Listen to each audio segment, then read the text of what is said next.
ప్రకటన గ్రంథము 2వ అధ్యాయము 1వ వచనాన్ని చదువుకుందాం. ఎఫెసులో ఉన్న సంఘపు దూతకు ఇలాగు వ్రాయము. 7 నక్షత్రములు కుడి చేత పట్టుకుని 7 దీపస్తంభముల వద్ద సంచరించువాడు చెప్పు సంగతులేమనగా, ఇక్కడ ఎఫెసు సంఘానికి ఒక సందేశం తీసుకొని వచ్చాడు దేవుడు ప్రభు.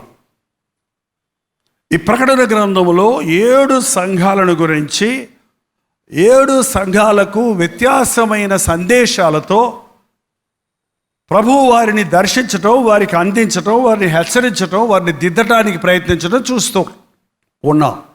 మన ప్రభువు దృష్టి సంఘం మీద ఉంది. ఇలాగ ప్రభువు రక్తములో కడగబడిన వారందరినీ ఒకచేట సమావేశమైనప్పుడు ఇదొక సంస్థనో, ఒక ఆర్గనైజేషన్ అనో, ఒక బిల్డింగ్ అనో మనం అనుకుంటే అది అజ్ఞానం. ఆయన రక్తములో కడగబడిన మనందరము ఆయన రక్తమిచ్చి కొన్న సంఘానిమి. బాప్తిసం పొంది క్రీస్తును అంగీకరించి సంఘ సభ్యుడిగా సంఘానికి హాజరవుతున్న ప్రతి ఒక్కరూ గుర్తించుకోవాల్సింది ఏంటంటే, మనం దేవుని సొత్తు, మనం దేవుని చేత ప్రేమించబడిన వారిమి, ఆయన ఇచ్చిన గొప్ప రక్షణ సంపాదించుకున్న వారిమి. అంతేకాదు సంఘము క్రీస్తు యొక్క శరీరమునుంది. శరీరములోని అవయవాలు ఎలాగో రకరకాలుగా ఉన్న ఒకే పని మీద, ఒకే విషయం మీద కేంద్రీకరించాయో, సంఘములో వ్యత్యాసమైన మనుషులు మనం ఎంతమంది ఉన్నా, చదువుకున్నవారు, చదువులేనివారు, పేదవారు, గొప్పవారు, ధనవంతులు, నిరుపేదలు, పెద్దలు, పిల్లలు, స్త్రీలు, పురుషులు, ఆయా జాతుల నుండి, ఆయా భాషల నుండి, ఆయా ప్రాంతాల నుండి వచ్చిన వారందరూ క్రీస్తు రక్తంలో కడగబడినప్పుడు ఒక్కరమైపోయాం. మనందరి ధ్యాస, మనందరి గురి, మనందరి విశ్వాసం క్రీస్తు మీద కేంద్రీకరించబడి ఉండవలసి ఉంది. అందుకని దేవుని సంఘం దేవుడు కాస్తున్నాడు. ఒక కాపరిని, మాలాగా సేవకుల్ని కాపరిగా పెట్టుకున్నాడు. కానీ సంఘం సేవకుడిది కాదు, సంఘం క్రీస్తుది. సంఘము క్రీస్తుది.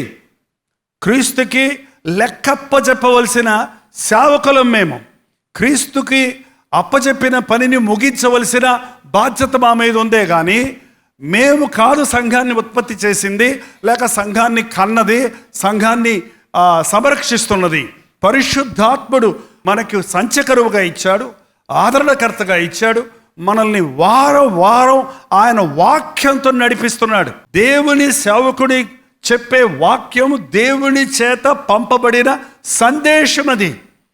ఇక్కడ 7 నక్షత్రములు తన కుడి చేత పట్టుకొని 7 దీపస్తంభముల మధ్య సంచరించేవాడు చెప్పు సంగతులు ఏమనగా అని ఆ సంగతులని యోహాను చెప్తున్నాడు. కానీ చెప్పింది ఎవరంటే, 7 నక్షత్రాలు చేత పట్టుకొని 7 దీపస్తంభాల మధ్య సంచరిస్తున్న క్రీస్తు.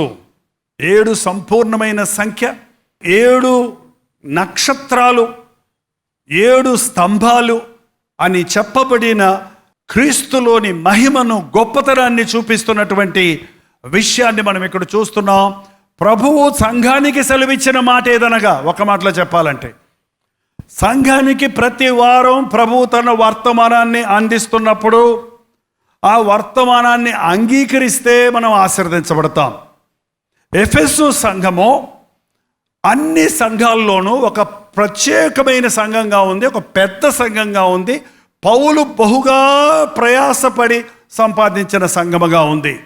అపోస్తలుల కార్యాల్లో పౌలు ఎలాగూ ఎఫెసీలో సంఘం ప్రారంభమైందో చూడాలనుకుంటే అపోస్తలుల కార్యాలు 19వ అధ్యాయానికి ఒకసారి వెళ్ళండి. 19వ అధ్యాయం 1వ వచనంలో, అపోల్లో కొరింథులో ఉన్నప్పుడు జరిగినదేమనగా, పౌలు పై ప్రదేశములలో సంచరించి ఎఫెసునకు వచ్చి కొందరు శిష్యులను చూచి, మీరు విశ్వసించినప్పుడు పరిశుద్ధాత్మను పొందితిరా అని అడుగగా, అసలు మాకు ఆ సంగతే తెలియదని అన్నారు.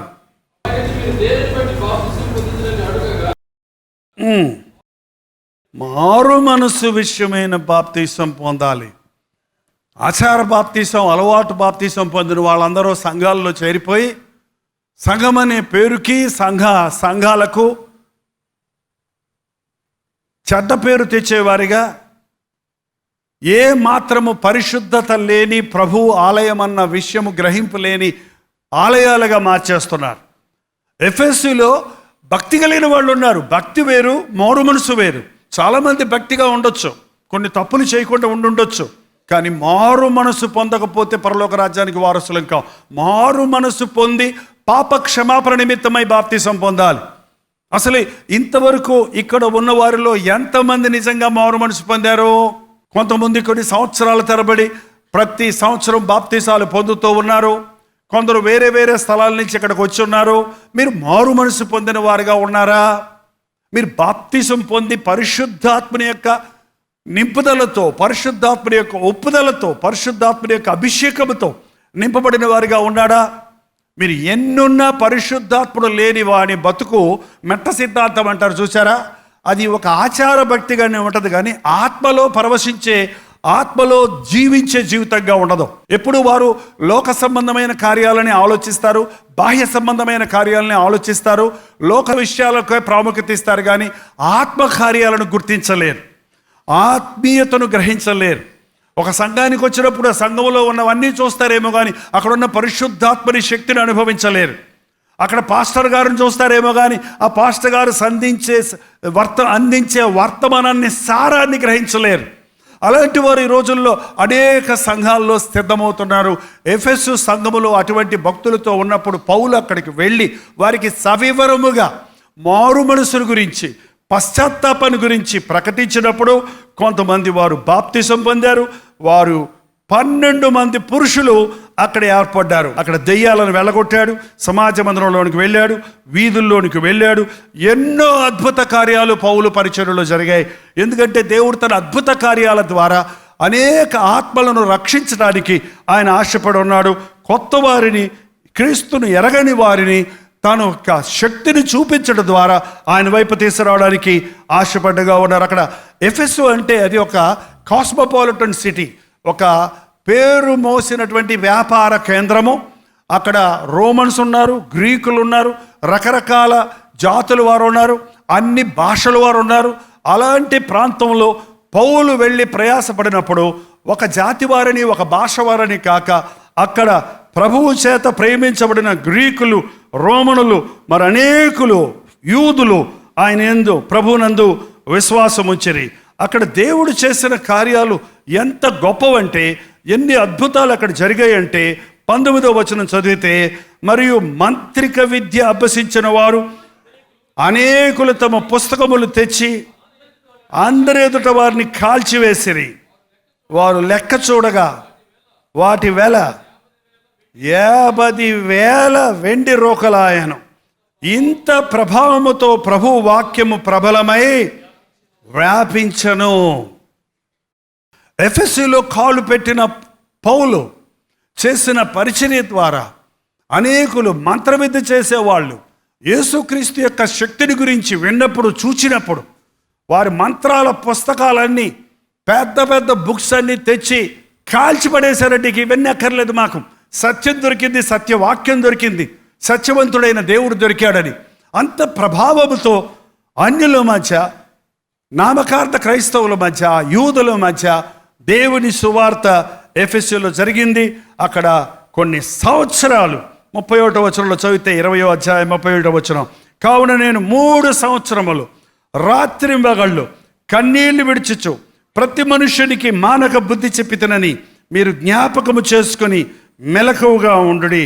ఇప్పుడు దేవునికిని ఆయన కృపా వాక్యమునకును మిమ్మను అప్పగించుచున్నాను. ఆయన మీకు క్షేమాభివృద్ధి కలుగజేయుటకును పరిశుద్ధపరచబడిన వారందరిలో స్వాస్థ్యం అనుగ్రహించుటకును శక్తిమంతుడై ఉన్నాడు. పౌలు ఎక్కడ ఒక చోట కూర్చోలేదండి. ఆ సంఘాన్ని కష్టపడి సంపాదించాడు. 3 సంవత్సరాలు కన్నీటితో సంపాదించాడు. ఒక సంఘం కట్టడం అనేది, ఒక జనాంగాన్ని కనడానికి ఒక రోజు ప్రసవ వేదన చాలునా? ఒక బిడ్డను కంటానికి ఒకరోజు ప్రసవ వేదన పడితే సరిపోతుందా? ఒక జనాంగాన్ని కనాలంటే 1 రోజులో అవుతుందా? కన్నీటితో, ప్రసవ వేదనతో, క్రీస్తు సారూప్యంలోని వారిలోనికి రావాలనే ఆశతో భారము తీసుకొని ఒక తండ్రి వలె హెచ్చరిస్తూ, ఒక తల్లి వలె లాలిస్తూ, ఒక నాయకుడి వలె నడిపిస్తూ, ఒక బోధకుడి వలె బోధిస్తూ, ఒక స్నేహితుడి వలె సహకరిస్తూ లేక సలహాలిస్తూ ఆ సంఘాన్ని కట్టిన తర్వాత వెళ్ళిపోవాల్సి వచ్చింది పౌలుకి. అక్కడి నుంచి నేను వెళ్ళిపోతున్నాను, ఇక నేను వెళ్ళిన తర్వాత జాగ్రత్త. 29వ వచనం, నేను వెళ్ళిపోయిన తర్వాత క్రూరమైన తోడేళ్ళు మీలో ప్రవేశించడం నాకు తెలియను, వారు మందను కనికరించరు మరియు శిష్యులను తమ వెంట ఈడ్చుకొని పోవాలని వంకర మాటలు పలుకు మనుషులు మీలోనే. బాబా, వంకర మాటలు మాట్లాడేవాళ్ళు బయట నుంచి కాదంట, ఎక్కడ ప్రవేశిస్తారో మీలో నుండే ప్రవేశిస్తారు. నేను వెళ్ళిపోయిన తర్వాత మందను కనికరించరు, మంద విషయమై జాగ్రత్త తీసుకోరు, మంద మీద అధికారం చేస్తారు, పెత్తనం చేస్తారు. మంద పాలు తాగి మంద లాభాన్ని అపేక్షించి మందను కనికరించని పోషించని వారుగా ఉన్న కాపరులందరూ ఉన్నారు ఇవాళ.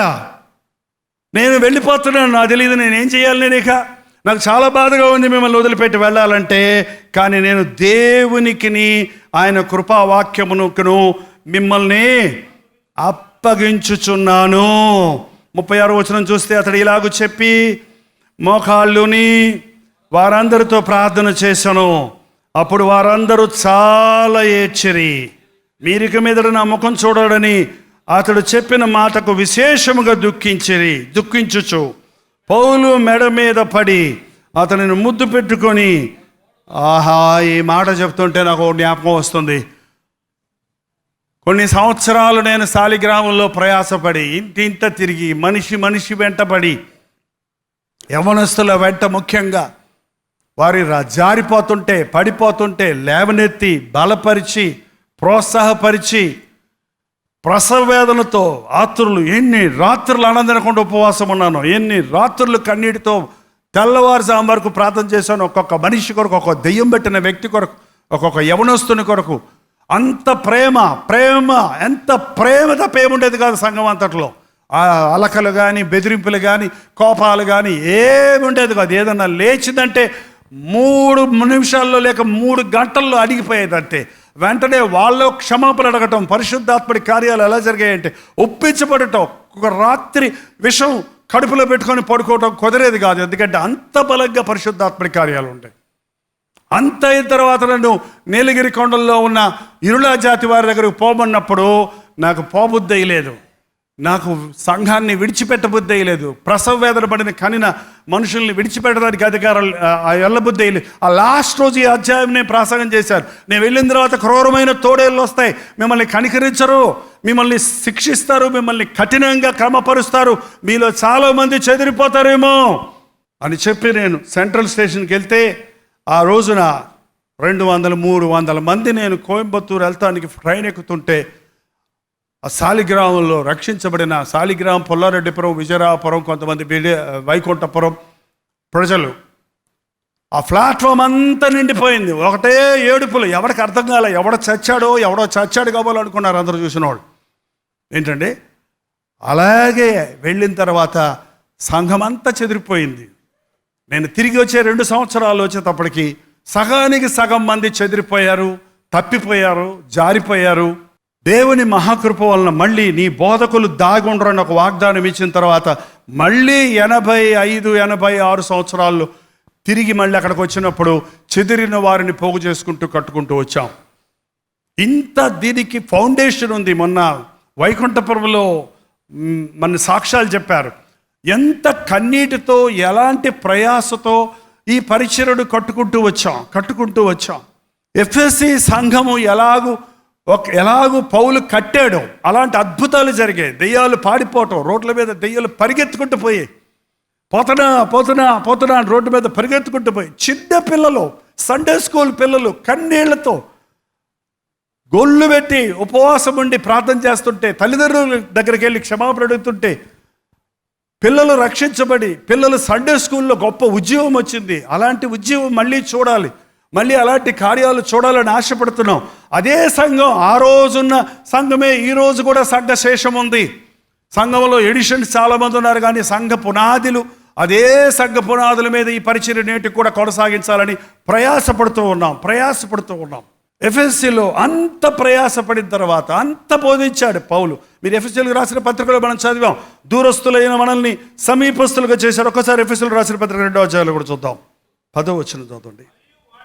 మరియు వాటి యందు మనం నడుచుకున్న వల్లని దేవుడు ముందుగా సిద్ధపరిచిన సత్క్రియలు చేయుటకై మనం క్రీస్తు యేసునందు సృష్టించబడిన వారిమై ఆయన చేసిన పని ఉన్నాము. అది కూడా చదవండి. ఇప్పుడు మీరు చదివింది 14 కూడా చదవండి. ఆయన మనకు సమాధానమై ఉండి. ఎన్ని గొప్ప కార్యాలు ఎఫెసీలో జరిగినవో పౌలు ప్రయాసతో చూస్తే ఆశ్చర్యం కలుగుతుంది. ప్రకటన గ్రంథం వచ్చేటప్పటికి పేతురు వెళ్ళిపోయాడు.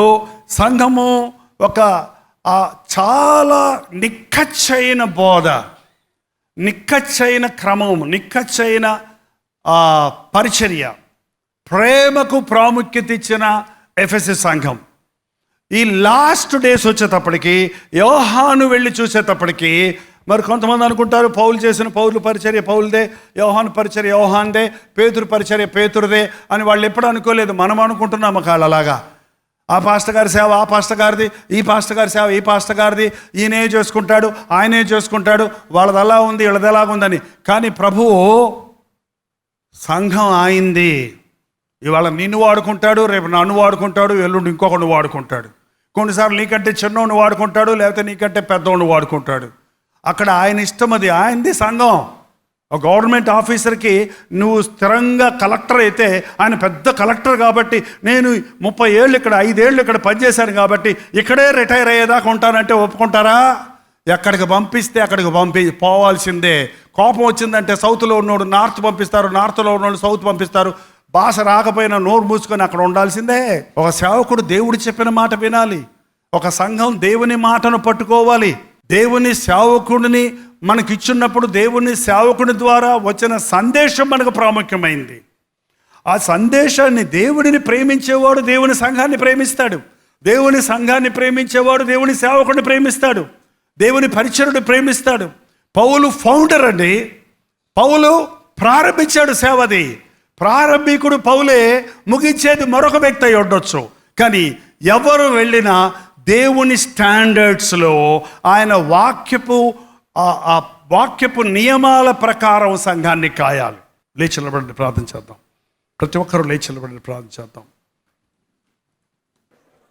ఎఫెసీ సంఘం కన్నీళ్లతో కట్టబడిన సంఘం, హెచ్చరికలతో కట్టబడిన సంఘం, దేవుని ప్రణాళికలు తెలియజేయబడిన సంఘం, వర్ధిల్లిన సంఘం. సంఘం పెద్దదైన తర్వాత, సంఘం విస్తరించిన తర్వాత, ఫౌండర్స్ సంఘ వ్యవస్థాపకులు కనుమరుగైపోయిన తర్వాత ఆచార భక్తిలోనికి దిగజారిపోయి వంకర మాటలు పలికే వాళ్ళతో అపవాది ఏర్పరచుకున్న వారిని కూడా మోసగించాలని ప్రయత్నిస్తున్నాడు. ఎవరి మాటలు నీవు వింటున్నావు? దేవుని మాట, నీ మాట నువ్వు వింటున్నావా? నీ మనసు ప్రేరేపణలు లొంగుతున్నావా? పరిశుద్ధాత్మ ప్రేరేపణలు లొంగుతున్నావా? దేవుని మాటలు వినటానికి ఇక్కడికి వస్తున్నావా? నీ మాటలు చెప్పడానికి ఇక్కడికి వస్తున్నావా? నీ మందిరంలో భక్తులు మాట్లాడుకునే మాటలు దయచేయ్యా. పనికి మాలిన మాటలు లేకుండా చేయి నాయన. ఇతరుల గురించి మాట్లాడతానికి కాక నేనేమి చేస్తాను పశ్చాత్తాపడే మనసు మాకు దయచే. ప్రతి ఒక్కరు నోరు తెరిచి ప్రార్థన చేద్దాం. 2 చేతుల పైకెత్తి ప్రార్థన చేద్దాం. పరిశుద్ధుడా, ప్రేమ కలిగిన తండ్రి, ఒక్కసారి మమ్మల్ని చూడు నాయన. ఆకాశం నుండి మమ్మల్ని తొంగి చూడయ్యా. నీవు ఏర్పరచుకుని నీ బిడ్డలను చూడు నాయన. నీ రక్తంలో కడుక్కొనిన నీ బిడ్డలను చూడయ్యా. ఒక సంఘముగా నీవు అభిషేకించిన ఈ సహవాసాన్ని చూడయ్యా.